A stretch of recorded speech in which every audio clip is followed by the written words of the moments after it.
रायपुर से बड़ी खबर। उर्दू के साथ अब हिंदी अंग्रेजी भाषा में भी निकाहनामा होगा। ये बड़ी जानकारी आपको दे रहे हैं वक्फ बोर्ड के अध्यक्ष सलीम राज का बयान सामने आया है। उन्होंने कहा कि निकाहनामा 3 भाषाओं में होना चाहिए। इसके अलावा उन्होंने कहा कि हिंदी अंग्रेजी से निकाहनामा पढ़ने में आसानी होगी। शौहर और बीवी की फोटो भी लगेगी। ये बड़ी जानकारी आपको दे रहे हैं, जहां पर छत्तीसगढ़ वक्फ बोर्ड ने नया फरमान जारी किया है और कहा है कि अब सिर्फ उर्दू भाषा में निकाहनामा नहीं होगा, बल्कि हिंदी और अंग्रेजी भाषा में भी निकाहनामा पढ़ा जाएगा।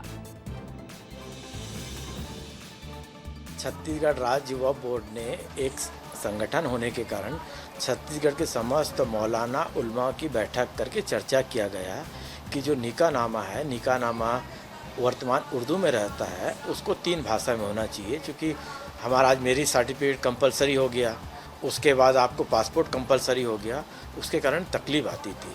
तो अब 3 भाषा में निकाहनामा होना चाहिए और जो मौलाना निकाह कर रहा है वो रजिस्टर्ड मौलाना रहे। वक्फ बोर्ड के अध्यक्ष सलीम राज का एक और बयान सामने आया है। उन्होंने कहा कि छत्तीसगढ़ में वक्फ बोर्ड में हिंदू सदस्य बनाए जाएंगे। 2 या 3 सदस्य बनाए जा सकते हैं। मामला सुप्रीम कोर्ट में विचाराधीन है। सर्वधर्म के रहने से भाईचारा भी रहता है। देखिए, ये बड़ा बयान है क्योंकि मध्य प्रदेश में वक्फ बोर्ड में हिंदू सदस्यों को नियुक्त किया गया और इसके बाद अब छत्तीसगढ़ में भी हिंदू सदस्यों को नियुक्त करने की जो मांग है और जो बात है वो कही जा रही है। कांग्रेस को इसका विरोध नहीं करना चाहिए, ये भी सलीम राज ने कहा है।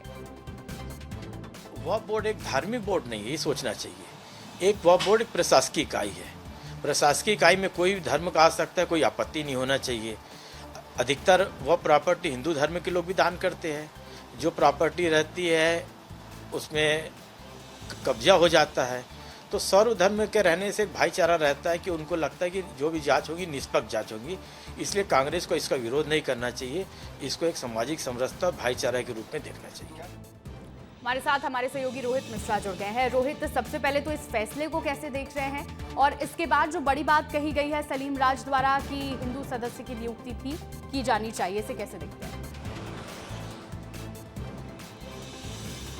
बिल्कुल, देखिए मध्य प्रदेश में क्योंकि वक्फ बोर्ड पे हिंदू सदस्य की नियुक्ति हुई है और उसके बाद छत्तीसगढ़ में भी इस तरह की चर्चा चल रही थी कि क्या छत्तीसगढ़ में भी वक्फ बोर्ड पे हिंदू सदस्यों की नियुक्ति हो सकती है। क्योंकि वक्फ बोर्ड एक धार्मिक संस्थान नहीं है, वो प्रशासकीय संस्थान है, शासकीय संस्थान है। तो ऐसे में उसको लेकर मांग उठ रही थी, जिसको लेकर ही सलीम राज जो कि वक्फ बोर्ड के अध्यक्ष हैं उनकी तरफ से बयान आया। उन्होंने कहा कि अभी 2028 तक के उनका कार्यकाल है और उसके बाद में अगर ज़रूरत पड़ी तो इसको लेकर जो फैसला लिया जा सकता है। फिलहाल ऐसी आवश्यकताएं तो छत्तीसगढ़ में दिख रही हैं, क्या मांग भी की जा रही है, ये तमाम चीजें आगे भविष्य में तय होती हुई नजर आएंगी। लेकिन कांग्रेस की तरफ से जो आपत्ति दर्ज करवाई उसको लेकर भी सलीम राज का बयान आया। उन्होंने कहा कि वो कांग्रेस को आपत्ति दर्ज नहीं करवानी चाहिए क्योंकि सर्वधर्म के लोग रहेंगे तो ऐसे में जो ज्यादा विचार है वो हो सकेगा, सभी वर्गों को देखते हुए फैसले जो है वो लिया जा सकेंगे। तो कुल मिलाकर अभी 28 तक के सलीम राज का कार्यकाल है, वो अभी अध्यक्ष के रूप में काम कर रहे हैं। उसके बाद ही छत्तीसगढ़ में ऐसी स्थिति जो है वो बन सकती है